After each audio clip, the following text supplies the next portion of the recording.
Guys army, कैसे हो आप सब? आई होप आप सब अच्छे होंगे. So I am your maths educator and you loving the to welcome to all of you in your channel brilliant classes. So guys, आज हम पढ़ने वाले हैं क्लास 12 मैथ्स के चैप्टर नंबर 10 वेक्टर अलजेब्रा को.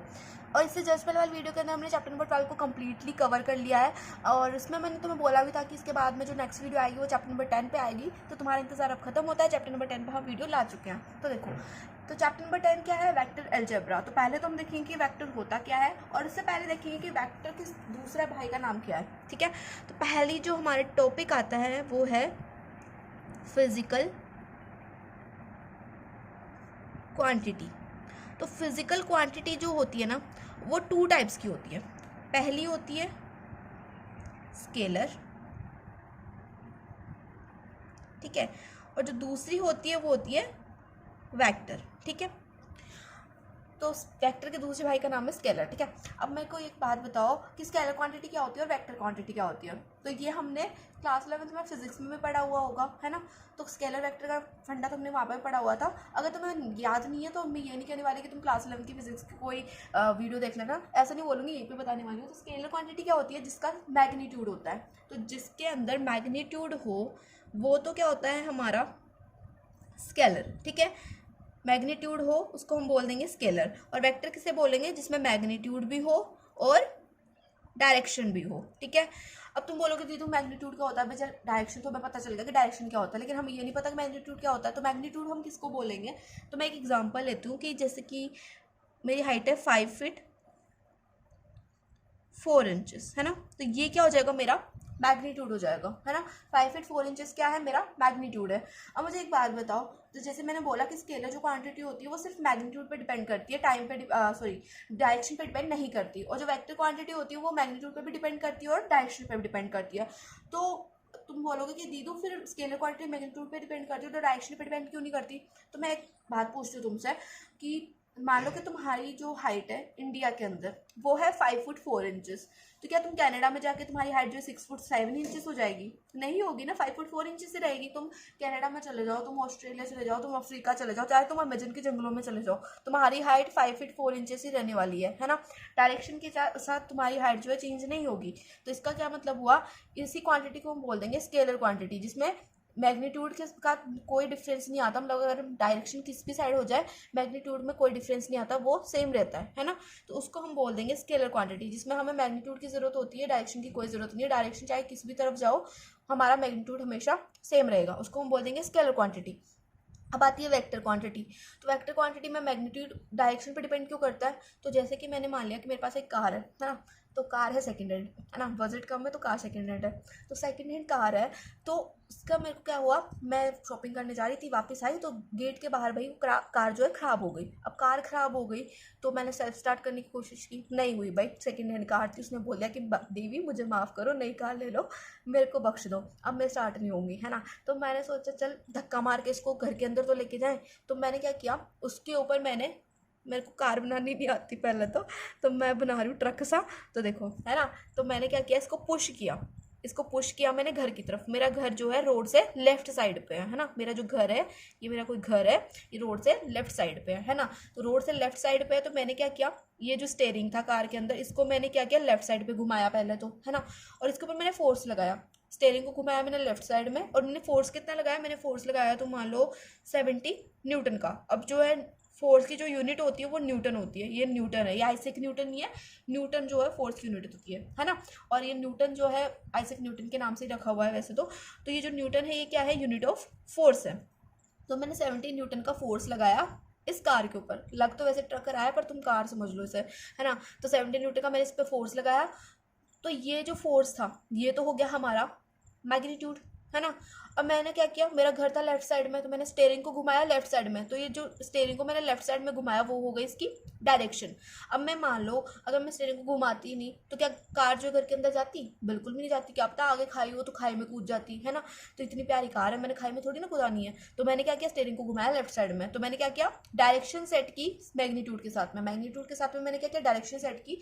तो इसको हमने बोल दिया वेक्टर क्वांटिटी, है ना, कि ये क्या हो गया, एक वेक्टर क्वांटिटी हो गया. अब हम कुछ एग्जांपल ले लेते हैं जो कि बहुत ज़्यादा सिमिलियर है हमारे साथ. जो क्या कहते हैं यूनिट्स है वो हमारे साथ बहुत ज़्यादा सिमिलर है. तो उनकी एग्जांपल ले लेते हैं कि वो स्केलर है या फिर वेक्टर है. तो पहले तो आती है हाइट.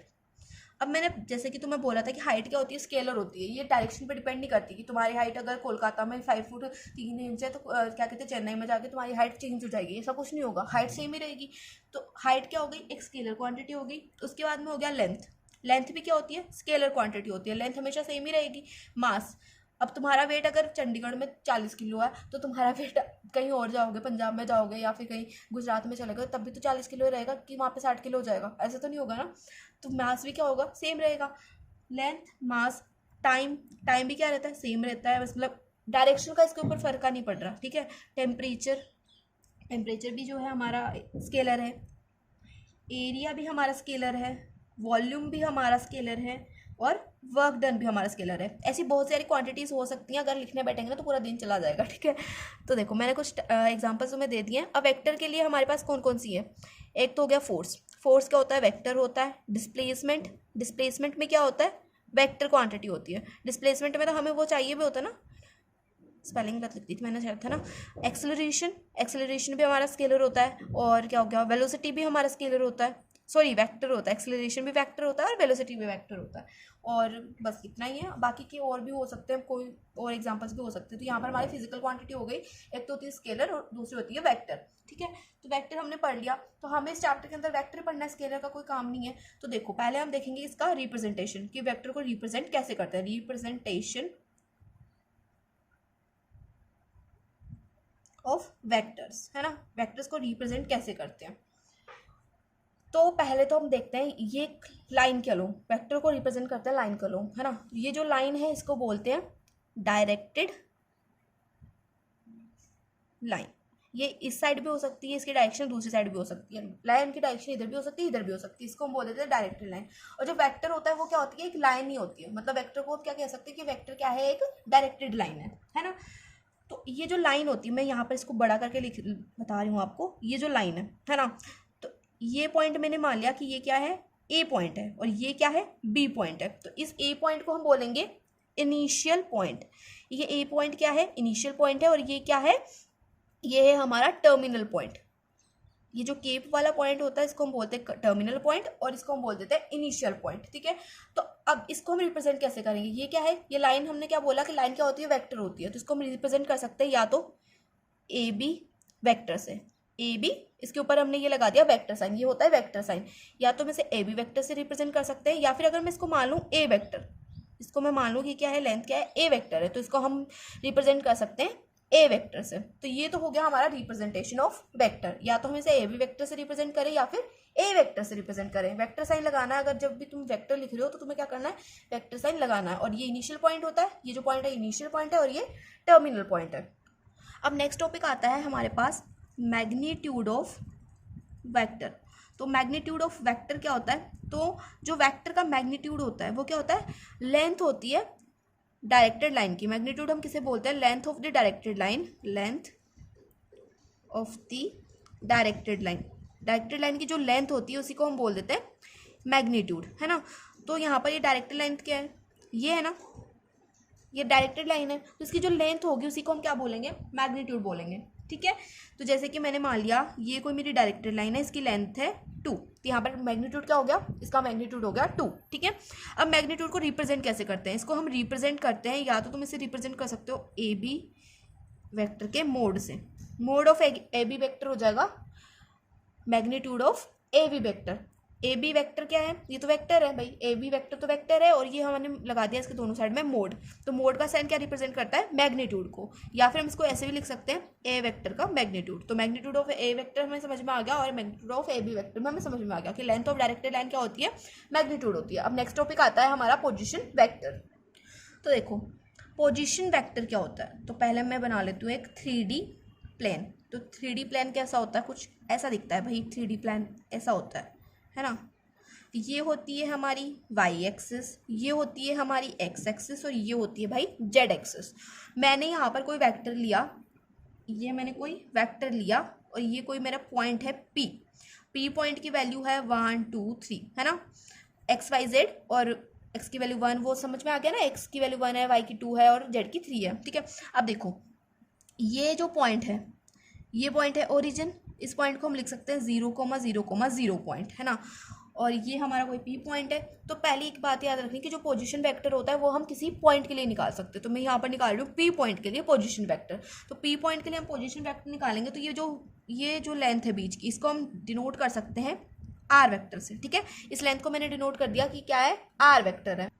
तो इसमें जो पोजीशन वेक्टर होगा वो क्या होगा, ये होता है ओरिजिन, तो इसको मैंने ओ पॉइंट मान लिया। तो पोजीशन क्या हो जाएगा यहाँ पर, OP vector, position of OP vector. तो ओपी वेक्टर क्या हो गया यहाँ पर, पोजीशन वेक्टर हो गया। मैंने पी पॉइंट के लिए क्या निकाला, पोजीशन वेक्टर निकाला। तो मैं कैसे निकालूंगी, ओपी वेक्टर। ओपी वेक्टर को क्या बोल देंगे हम, पोजीशन ऑफ पी वेक्टर।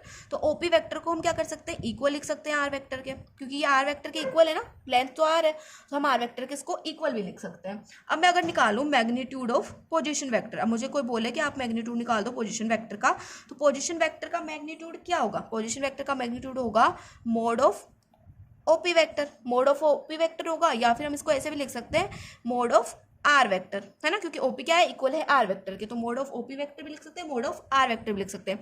और जो आर वेक्टर का जो पोजीशन होता है वो क्या होता है,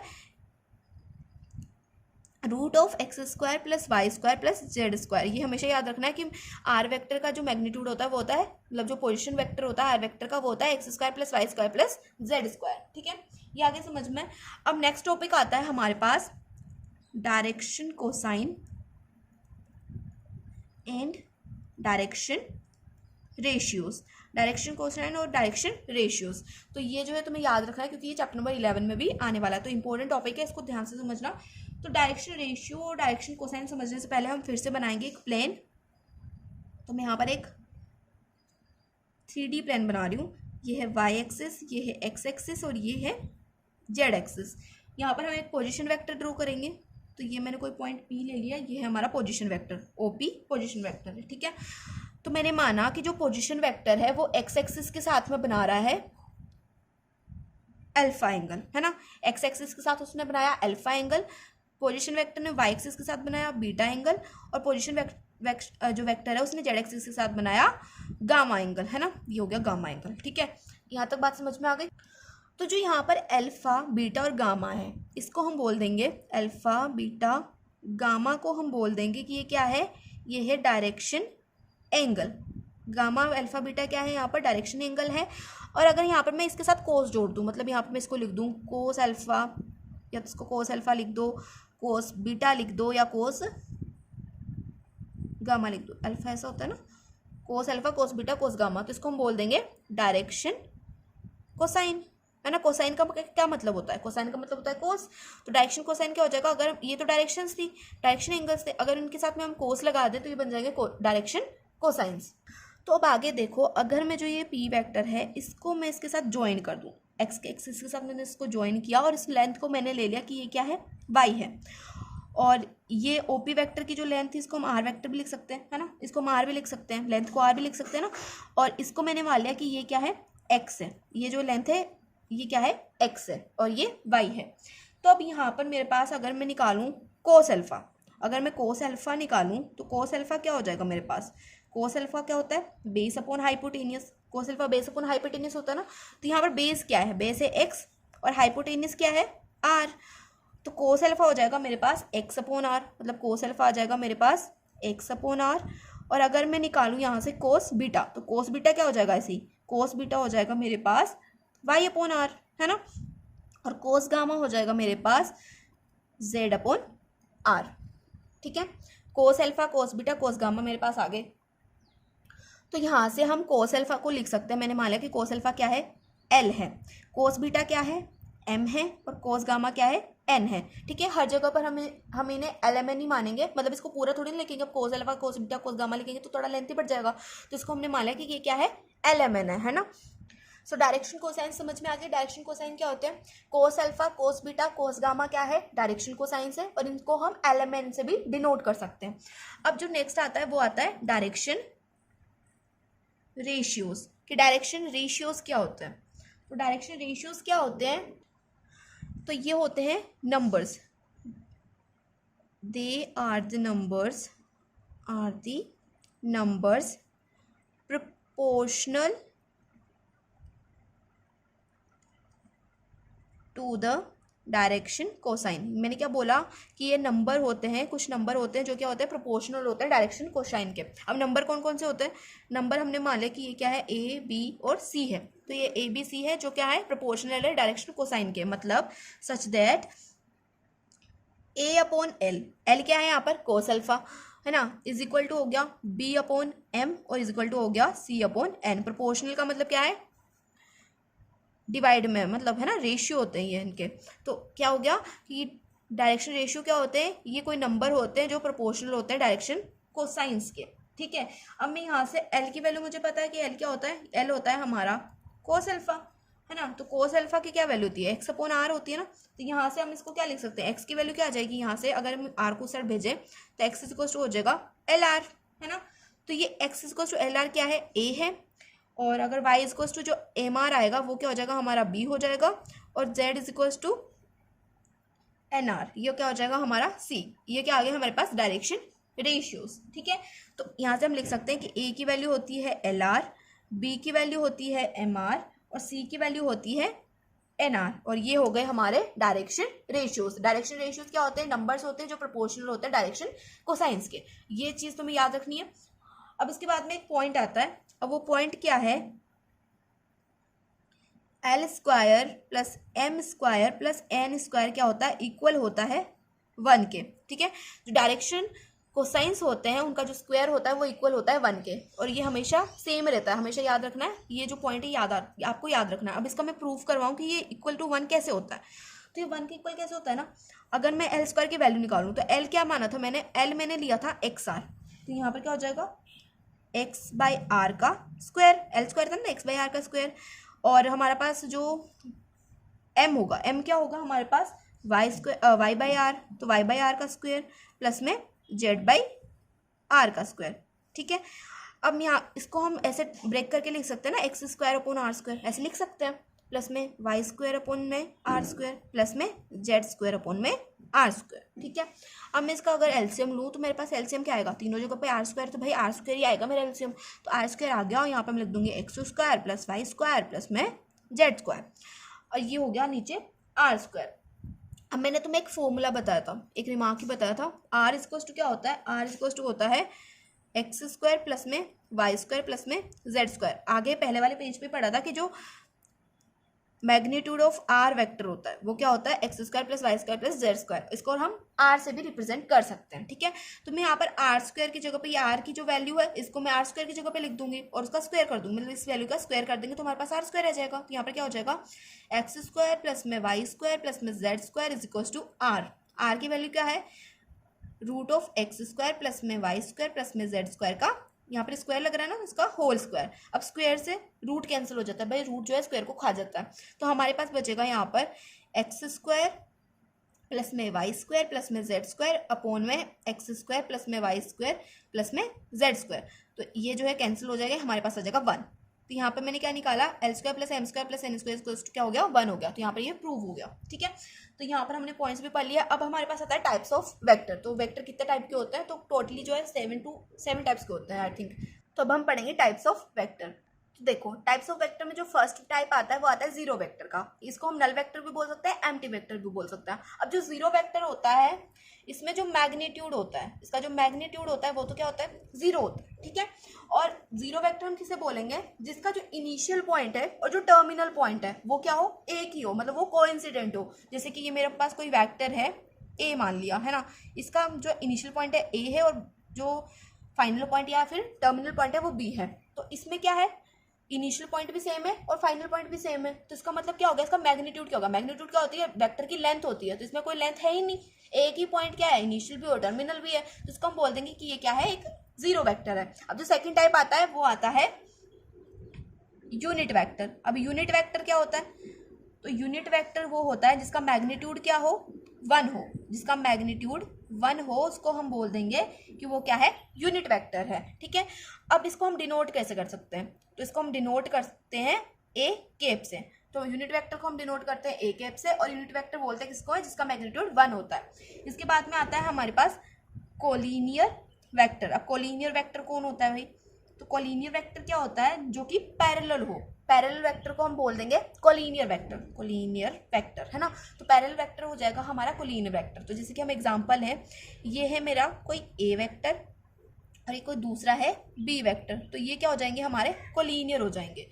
अब इसमें ये नहीं है कि आप इन दोनों की डायरेक्शन तो सेम है, अब इनकी डायरेक्शन डिफरेंट भी हो सकती है। मतलब अगर ए वेक्टर की डायरेक्शन इस साइड है तो बी वेक्टर की डायरेक्शन इस साइड भी हो सकती है, उससे कोई फर्क नहीं पड़ता, बस ये पैरेलल होने चाहिए। तो पैरेलल वेक्टर को हम कोलिनियर वेक्टर बोलते हैं। इनके ऊपर डायरेक्शन का कोई फर्क नहीं पड़ता, बस इनकी जो क्या कहते हैं, पैरेलल जो होता है वो पैरेलल होना चाहिए। दोनों वेक्टर्स पैरेलल होना चाहिए, डायरेक्शन के ऊपर कोई डिपेंड नहीं करता, ठीक है। ए वेक्टर इधर है तो बी वेक्टर उधर भी हो सकता है, पर ये क्या होना चाहिए, पैरेलल होना चाहिए। ये होता है हमारा कोलिनियर वेक्टर। अब हमारे पास आता है इक्वल वेक्टर। तो इक्वल वेक्टर क्या होता है, इक्वल वेक्टर देख लेते हैं। तो इक्वल वेक्टर हम उसे बोलेंगे जिसकी जो डायरेक्शन है वो सेम हो, सेम डायरेक्शन हो और सेम ही मैग्नीट्यूड हो।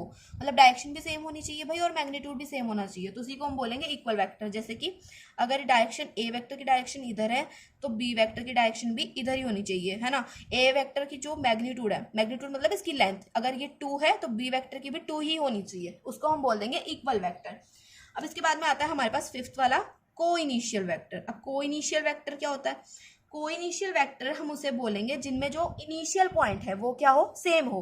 ये 2 भी हो सकते हैं, 2 वेक्टर भी हो सकते हैं, 3 भी हो सकते हैं, 4 भी हो सकते हैं, 10 भी हो सकते हैं, लेकिन जो इनका इनिशियल पॉइंट होना चाहिए, जो 2 वेक्टर हो, 3 वेक्टर हो, जो भी हो, जैसे कि मैंने मान लिया ये ए वेक्टर है और ये बी वेक्टर है, तो इनका इनिशियल पॉइंट क्या है, सेम है। टर्मिनल पॉइंट डिफरेंट होंगे लेकिन इनिशियल पॉइंट क्या होगा, सेम होगा। तो ऐसे वेक्टर्स को हम बोल देंगे कि वो क्या है, कोइनिशियल वेक्टर्स है।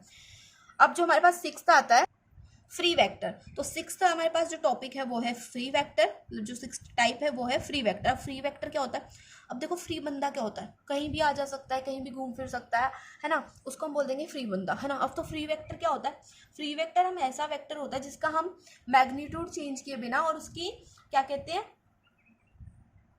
डायरेक्शन चेंज किए बिना, मतलब मैग्नीट्यूड चेंज किए बिना, डायरेक्शन चेंज किए बिना अगर हम किसी वेक्टर को डिस्प्लेस करते हैं। अब डिस्प्लेस का क्या मतलब हो गया, किसी वेक्टर को उठा के एक जगह से दूसरी जगह रख देते हैं, उसका डायरेक्शन चेंज किए बिना और उसका मैग्नीट्यूड चेंज किए बिना, तो उसको हम बोलेंगे फ्री वेक्टर। जैसे कि मेरे पास यहाँ पर ए वेक्टर था, ये मेरे पास ए वेक्टर था, इसको मैंने क्या किया, पैरेलली उठाया, है ना, पैरेलल जगह पे रखना है ना, ऐसे नहीं कि इधर उधर पटक दिया।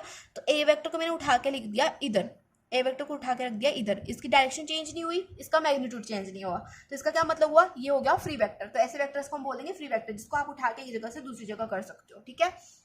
अब जो हमारा लास्ट टाइप है और 7th टाइप है वो है नेगेटिव वेक्टर। अब नेगेटिव वेक्टर क्या होता है, तो नेगेटिव वेक्टर भी समझ लेते हैं।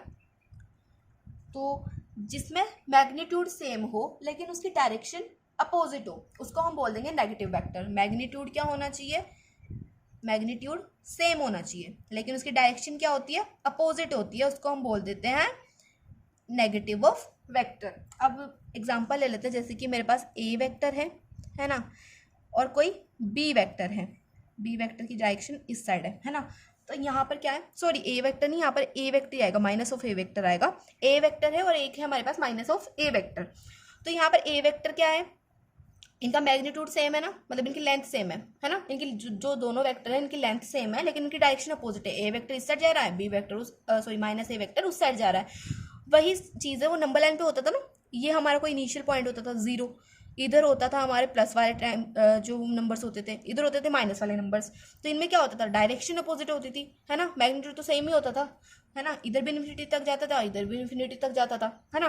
तो मतलब डायरेक्शन सेम, डायरेक्शन अपोजिट होती है लेकिन उनका जो मैग्नीट्यूड होता है वो सेम हो अगर, तो उसको हम बोल देंगे नेगेटिव ऑफ वेक्टर, ठीक है। तो यहाँ पर हमारे टाइप्स ऑफ वेक्टर कंप्लीट होते हैं। इसी के साथ हमारा जो इंट्रोडक्शन था वो कंप्लीट होता है। अब हम देखेंगे एक्सरसाइज 10.1 के क्वेश्चंस स्टार्ट करते हैं। तो फर्स्ट क्वेश्चन है हमारे पास, represent graphically a displacement of 40 kilometre 30 degree east of north. हमें क्या करना है, 40 किलोमीटर का जो डिस्प्लेसमेंट है और जो 30 डिग्री पर ईस्ट ऑफ नॉर्थ में जा रहा है उसको हमें ग्राफिकली रिप्रेजेंट करना है। तो पहले तो हम बना लेंगे, नॉर्थ ईस्ट वेस्ट किधर होता है पहले तो वो बना लेते हैं। तो ये होता है हमारा ईस्ट, ये होता है नॉर्थ, यहाँ पर होता है वेस्ट और यहाँ पर होता है साउथ, ठीक है। इसने बोला है east of north, east of north मतलब ये वाला, है ना, इधर ईस्ट ऑफ नॉर्थ ये वाला हो गया। अब इसने बोला 30 डिग्री बनाना है, तो 30 डिग्री हम कैसे बनाएंगे, एंगल बना दो 30 डिग्री का, है ना। तो ये मैंने बना दिया 30 डिग्री का angle at east of north, है ना। अब मुझे चाहिए 40 किलोमीटर, डिस्प्लेसमेंट चाहिए मुझे 40 किलोमीटर। तो ये मैंने मान लिया कि ये है 10 किलोमीटर, ये है 20 किलोमीटर,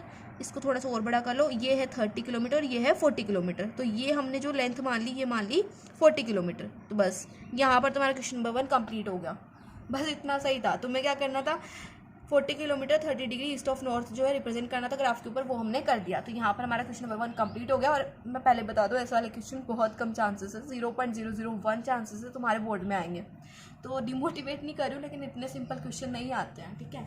अब जो सेकेंड क्वेश्चन है हमारा वो है classify the following measures as scalar and vector. हमें क्या करना है, इनको ये जो भी हमें गिवन है, इनको जो मेजर्स गिवन है इनको हमें स्केलर और वेक्टर में क्लासीफाई करना है। तो पहले आता है 10 kg।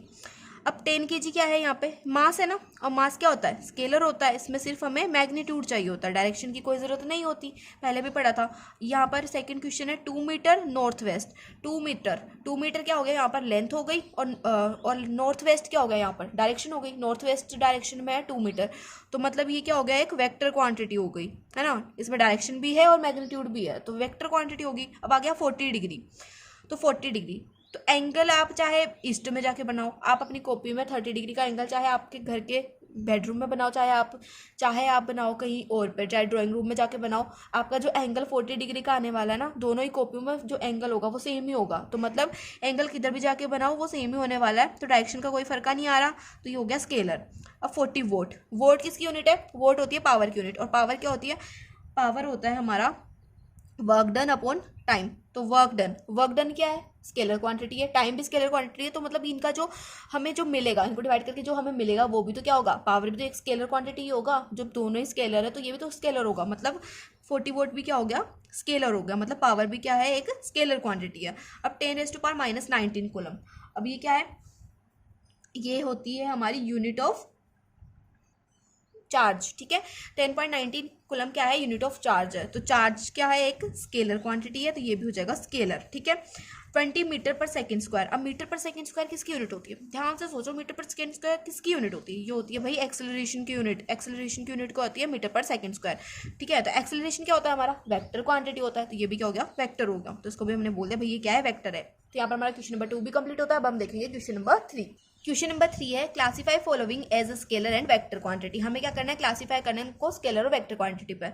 टाइम पीरियड, तो टाइम पीरियड क्या होता है, ये होती है स्केलर क्वांटिटी। टाइम क्या होता है, स्केलर होता है ना, तो टाइम पीरियड भी क्या होता है, स्केलर होता है। डिस्टेंस भी हमारा स्केलर होता है ना।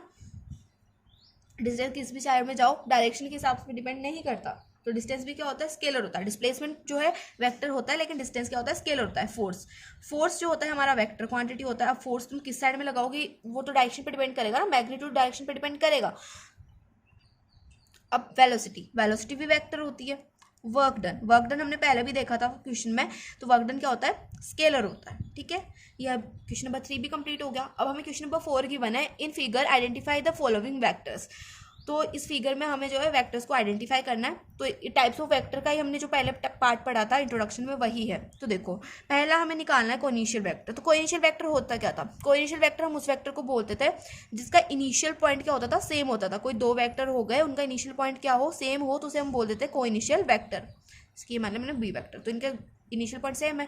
तो यहाँ पर तुम चेक करो कि किसका इनिशियल पॉइंट सेम है, किन दो वेक्टर्स का इनिशियल पॉइंट सेम है। तो ये जो वेक्टर मुझे दिख रहा है इसका इनिशियल पॉइंट सेम है, ये ए वेक्टर और ये डी वेक्टर है। इनिशियल पॉइंट क्या है, ये है, तो ये इनिशियल पॉइंट सेम है, तो ये क्या हो जाएंगे, को इनिशियल वेक्टर। तो यहाँ पे लिख देंगे ए वेक्टर और डी वेक्टर क्या है, को इनिशियल वेक्टर है, ठीक है। उसके बाद में इक्वल वेक्टर क्या होता है, इक्वल वेक्टर हम उसे बोलते हैं जिसमें मैग्नीट्यूड भी सेम होता है और डायरेक्शन भी सेम होती है। मतलब जिनका मैग्नीट्यूड भी सेम हो और उनकी डायरेक्शन भी सेम हो, है ना। मैग्नीट्यूड मतलब उनकी लेंथ भी सेम हो और उनकी डायरेक्शन भी सेम हो, उसे हम बोल देंगे इक्वल वेक्टर। तो यहाँ पर देखो डी वेक्टर और बी वेक्टर, इनकी डायरेक्शन सेम है, दोनों ही साइड में जा रहे हैं, और इनका मैग्नीट्यूड भी सेम है, मतलब लेंथ भी सेम है। अब लेंथ सेम ही होगी ना, दोनों की लेंथ सेम ही दिख रही है, तो हम बोल देंगे कि डी वेक्टर और बी वेक्टर क्या है, इक्वल वेक्टर है। अब आता है कोलिनियर बट नॉट इक्वल। हमें बताओ कि कोलिनियर वेक्टर है लेकिन वो इक्वल वेक्टर नहीं है। तो कोलिनियर वेक्टर की क्या कंडीशन होती है, कोलिनियर वेक्टर होता है पैरेलल वेक्टर। पैरेलल वेक्टर को हम बोल देते हैं कोलिनियर वेक्टर। और कोलिनियर वेक्टर में ये डिपेंड नहीं करता कि आपका जो पैरेलल वेक्टर है उसमें जो दो वेक्टर्स है, अगर दो वेक्टर पैरेलल हैं तो उनकी डायरेक्शन डिपेंड नहीं करती। डायरेक्शन किधर भी हो, एक डायरेक्शन अगर ईस्ट की तरफ जा रही है तो दूसरी की वेस्ट की तरफ जाए तो कोई फर्क नहीं पड़ रहा, पर उनके जो देखना है कि पैरेलल होने चाहिए, डायरेक्शन पे फर्क नहीं पड़ेगा, उनकी जो पैरेलल की जो चीज़ होती है वो पैरेलल होनी चाहिए, है ना। तो पैरेलल हो उन्हें हम कोलिनियर बोलते हैं। और इक्वल किसे बोलते हैं, जो कि क्या कहते हैं, मैग्नीट्यूड में भी सेम हो और डायरेक्शन में भी सेम हो। तो अगर मेरे पास ऐसे वाले दो वेक्टर्स हैं, ऐसे वाले दो वेक्टर्स हैं, ये भी मेरे कोलिनियर वेक्टर होंगे क्योंकि ये पैरेलल है। अगर मेरे पास ऐसे वाले दो वेक्टर हैं, अगर ऐसे वाले दो वेक्टर हैं, इनको भी हम पैरेलल वेक्टर बोलेंगे, सॉरी कोलिनियर वेक्टर बोलेंगे, क्योंकि ये पैरेलल है, डायरेक्शन पे डिपेंड नहीं करता। कोलिनियर का जो फंडा होता है ये याद रखना है कि डायरेक्शन पे डिपेंड नहीं करता, ये सिर्फ पैरेलल पे डिपेंड करता है। तो इस वाले को हम ले लेंगे कोलिनियर में। अब देखो कि ऐसा वाला वेक्टर तुम्हें कहाँ दिख रहा है, तो एक वेक्टर, ये जो ए वेक्टर है इसकी डायरेक्शन इधर है, और जो सी वेक्टर है इसकी डायरेक्शन इधर है, दोनों पैरेलल है। तो इसको हम ले लेंगे ए वेक्टर, और सी वेक्टर क्या है, कोलिनियर वेक्टर है, लेकिन ये इक्वल वेक्टर नहीं है। ऐसे तो हम इनको भी ले सकते थे, डी वेक्टर और बी वेक्टर को भी ले सकते थे, क्योंकि ये भी पैरेलल है और इनकी डायरेक्शन सेम है। तो इनकी डायरेक्शन भी सेम है, ये पैरेलल भी है और ये इक्वल भी है, मतलब इनका मैग्नीट्यूड भी सेम है और इनकी डायरेक्शन भी सेम है, तो ये इक्वल वेक्टर भी हो जाते हैं। लेकिन इसने बोला कि नॉट इक्वल लेना है, तो नॉट इक्वल में क्या हो जाएंगे, ए और सी वेक्टर हो जाएंगे हमारे नॉट इक्वल, ठीक है। अब देखो क्वेश्चन नंबर 5। तो क्वेश्चन नंबर 5 में हमें गिवन है क्लासीफाई ट्रू एंड फॉल्स। हमें क्या करना है, ट्रू और फॉल्स निकालना है। तो देखो फर्स्ट क्वेश्चन है A vector and minus A vector are collinear. इसने बोला कि क्या ए वेक्टर और माइनस ए वेक्टर कोलिनियर हो सकते हैं। तो देखो मैंने क्या बोला था, कॉलिनियर वेक्टर के अंदर तुम्हारा क्या होना चाहिए, पैरेलल होना चाहिए। ये मेरा ए वेक्टर है ना, और माइनस ए वेक्टर किधर होता है, माइनस ए वेक्टर इसके अपोजिट साइड में होता है। तो ये दोनों पैरेलल तो है ना, डायरेक्शन का कोई फर्क पड़ता ही नहीं कॉलिनियर में, दोनों पैरेलल होने चाहिए, तो ये दोनों पैरेलल है। तो इसका क्या मतलब हो गया कि ये कंडीशन हो गई ट्रू, ठीक है। दूसरा क्वेश्चन आता है two collinear vectors are always equal in magnitude. इसने बोला कि क्या दो कॉलिनियर वेक्टर हमेशा मैग्नीट्यूड में इक्वल होते हैं। तो मैंने यहाँ ऊपर ही बोला है कि जो दो कोई भी कॉलिनियर वेक्टर है वो बस पैरेलल होना चाहिए, डायरेक्शन का फर्क नहीं पड़ता और इसमें मैग्नीट्यूड का भी फर्क नहीं पड़ता। जैसे कि यहाँ पे मैं बता रही हूँ, अगर कोई मेरा वेक्टर है इसका मैग्नीट्यूड है 2 और ये कोई वेक्टर है इसका मैग्नीट्यूड है 3, तो ये पैरेलल होने चाहिए, इनको हम कोलिनियर बोल देंगे। ये पैरेलल है मतलब ये कोलिनियर है, इनके जो मैग्नीट्यूड का कोई फर्क नहीं पड़ रहा, तो इसका मतलब क्या हो गया, ये कंडीशन हो गई फॉल्स, कि जो है कोलिनियर वेक्टर के ऊपर मैग्नीट्यूड का कोई फर्क नहीं पड़ता। अब थर्ड क्वेश्चन आता है two vectors having same magnitude are collinear, कि जब दो वेक्टर्स क्या हो, मैग्नीट्यूड में सेम हो, तो उनका जो वो वेक्टर होंगे वो कोलिनियर होंगे। तो मैंने ऊपर ही बोला है कि कोलिनियर के ऊपर मैग्नीट्यूड का कोई फर्क नहीं पड़ता। तो अगर कोई दो वेक्टर जो है मैग्नीट्यूड में सेम है तो वो कोलिनियर हो, ऐसी कोई ज़रूरी बात नहीं है। अगर किन्हीं का मैग्नीट्यूड क्या है, सेम है, जैसे कि मैं तुम्हें एग्जांपल दूं कि ये कोई मेरा वेक्टर है इसका मैग्नीट्यूड है 2, है ना, और ये कोई मेरा वेक्टर है इसका मैग्नीट्यूड है 2, तो ये दोनों क्या पैरेलल है, बिल्कुल भी नहीं है। एक का मुंह उधर है एक का मुंह इधर है, दोनों पैरेलल है ही नहीं। तो ये वेक्टर क्या कोलिनियर होंगे, तो कोलिनियर की कंडीशन होती है कि वो पैरेलल होनी चाहिए, तो ये पैरेलल तो है ही नहीं, तो इसका मतलब क्या हो गया, ये कंडीशन हो गई फॉल्स, कि कोलिनियर वेक्टर के ऊपर ये डिपेंड नहीं करता कि वो मैग्नीट्यूड में सेम है या नहीं है, बस डिपेंड क्या करता है कि वो क्या होने चाहिए, पैरेलल होने चाहिए। फोर्थ क्वेश्चन है two collinear vectors having the same magnitude are equal, कि कोई दो वेक्टर्स हैं जिनका मैग्नीट्यूड क्या है, सेम है, तो वो क्या इक्वल वेक्टर होंगे, बिल्कुल भी नहीं होंगे, क्योंकि कॉलिनियर वेक्टर किसे बोलते हैं, कॉलिनियर वेक्टर वो वेक्टर होता है जो पैरेलल होते हैं। ये चाहे इनका डायरेक्शन सेम भी हो सकती है, इनकी डायरेक्शन अपोजिट भी हो सकती है, लेकिन इक्वल वेक्टर क्या होता है, इक्वल वेक्टर की जो मैग्नीट्यूड है वो भी सेम होना चाहिए, मतलब ये मैग्नीट्यूड है वो भी सेम होना चाहिए और उनकी डायरेक्शन भी सेम होना चाहिए। अगर कोई मैग्नीट्यूड में सेम है लेकिन डायरेक्शन में सेम नहीं है, इसकी डायरेक्शन इधर जा रही है इसकी डायरेक्शन उधर जा रही है, तो इसको हम इक्वल वेक्टर नहीं बोलेंगे। तो इक्वल वेक्टर के लिए क्या चाहिए, मैग्नीट्यूड भी सेम चाहिए और डायरेक्शन भी सेम चाहिए। इसने बोला कि कोलिनियर वेक्टर क्या मैग्नीट्यूड, अगर कोलिनियर वेक्टर का मैग्नीट्यूड सेम है तो क्या वो इक्वल वेक्टर हो सकता है, तो नहीं होगा, क्योंकि उसके लिए हमें डायरेक्शन भी सेम चाहिए, इक्वल वेक्टर होने के लिए हमें डायरेक्शन भी सेम चाहिए, इसलिए क्वेश्चन नंबर 4 भी क्या हो जाएगा, फॉल्स हो जाएगा। सो यहाँ पर हमारी एक्सरसाइज 10.1 कंप्लीट होती है, इसी के अंदर हमने इंट्रोडक्शन भी देख लिया था। सो अगली जो वीडियो आएगी वो 10.2 के ऊपर आएगी। एंड अगर आपको ये वीडियो अच्छी लगी तो वीडियो को लाइक कर देना, प्यार से कमेंट कर देना, और अगर वीडियो अच्छी लगती है तो चैनल को सब्सक्राइब कर देना और इस वीडियो को ज़्यादा से ज़्यादा अपने फ्रेंड्स के साथ शेयर कर देना, ठीक है। सो यहीं पे इस वीडियो को एंड करते हैं, मिलते हैं नेक्स्ट वीडियो में, तब तक के लिए बाय बाय, टेक केयर।